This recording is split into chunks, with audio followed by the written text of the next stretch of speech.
तत्वमसी दोस्तों, जैसे कि उम्मीद था कि इस आंदोलन में सबसे पहले जो टीचर आने की उम्मीद था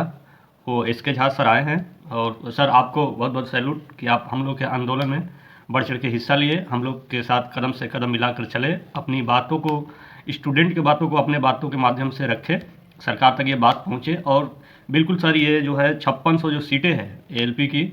ये बिल्कुल हजम होने वाली बात नहीं है। इसको बिल्कुल 56,000 या 70,000 में कन्वर्ट कर देना चाहिए।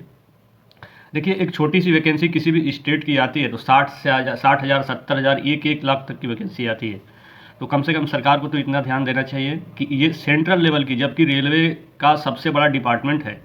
पूरे इंडिया में, सबसे ज़्यादा वैकेंसी रेलवे में ही आती है और रेलवे सबसे बड़ा डिपार्टमेंट है, सबसे ज़्यादा एम्प्लॉय रेलवे में ही है। और ये 5600, ये बिल्कुल हजम होने वाली बात नहीं है कि 5600 ये सीटें, ये तो केवल अगर रेलवे का देखा जाए तो एक डिवीज़न की इतनी सीटें होनी चाहिए 5600, और इस तरह से 17 से 18 डिवीज़न है रेलवे में। तो बिल्कुल ये सीटें बढ़नी चाहिए, 70,000 प्लस होनी चाहिए, या 56,000, इसके 5600 को 56,000 में कन्वर्ट कर दिया जाए, या नहीं तो ये स्टूडेंटों का आंदोलन शांतिपूर्ण से ये ऐसे चलता रहेगा जब तक कि सीटें न बढ़ जाए। और बाकी डिपार्टमेंट का है तो उसमें भी सीटें बढ़ानी चाहिए, क्योंकि बहुत सारी सीटें खाली है अभी भी। ऐसा है, पता चल रहा है कि कम से कम 4 से 3.5 लाख सीटें अभी वैकेंसी जो है रेलवे डिपार्टमेंट में खाली है। Group D, group C, NTPC और रेलवे जेई और सेक्शन विभाग में, जितने भी विभागे हैं रेलवे में, सारी जगह सीटें अभी भी खाली है। तो अनुरोध है कि रेलवे डिपार्टमेंट से, या जो मिनिस्ट्री है, रेलवे मिनिस्ट्री है, उससे कि ये सीटें बढ़ाई जाए, बच्चों को परेशान ना किया जाए, क्योंकि हम सब जितने भी स्टूडेंट हैं रेलवे में ही ज़्यादा जाने की कोशिश करते हैं, ताकि रेलवे एक अच्छी सुरक्षित जॉब है और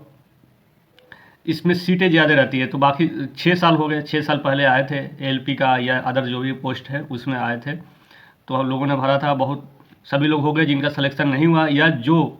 अब आए हैं नए नए तैयारी में उस चीज़ को, उस डिपार्टमेंट को देख करके, तो उनके लिए कम से कम सीटें तो बढ़ा दी जाए।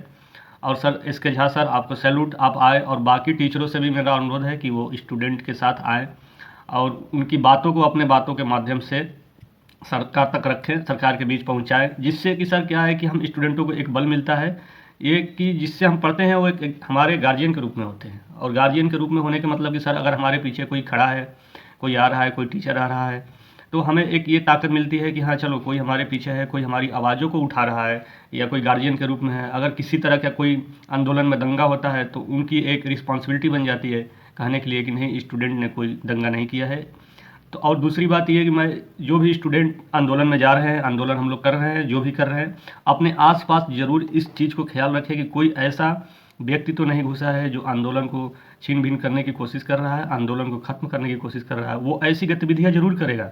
जिससे कि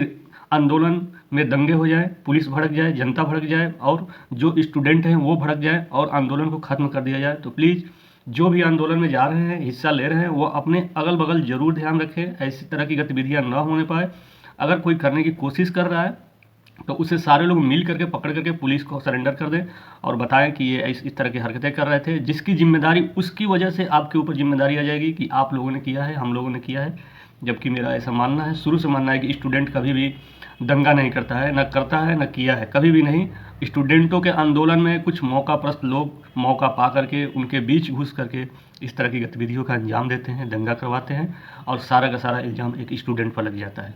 तो प्लीज़ अपना ध्यान भी रखिए, शांतिपूर्ण से आंदोलन कीजिए, ये हमारा संवैधानिक अधिकार है। संविधान हमें ये अधिकार देता है कि हम किसी भी चीज़ को लेकर के आंदोलन करें और दंगा ना करें, और दंगा स्टूडेंट करता भी नहीं है, मैं बार बार कह रहा हूँ। और अपने आसपास ध्यान रखें, किसी को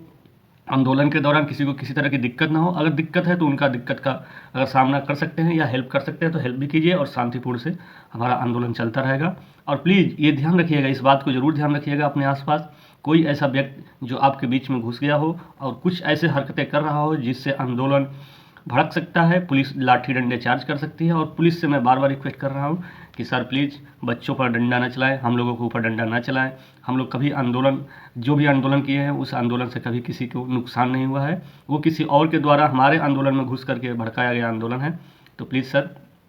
अपना भी ध्यान रखें, बच्चों का भी ध्यान रखें। बहुत बहुत धन्यवाद सर।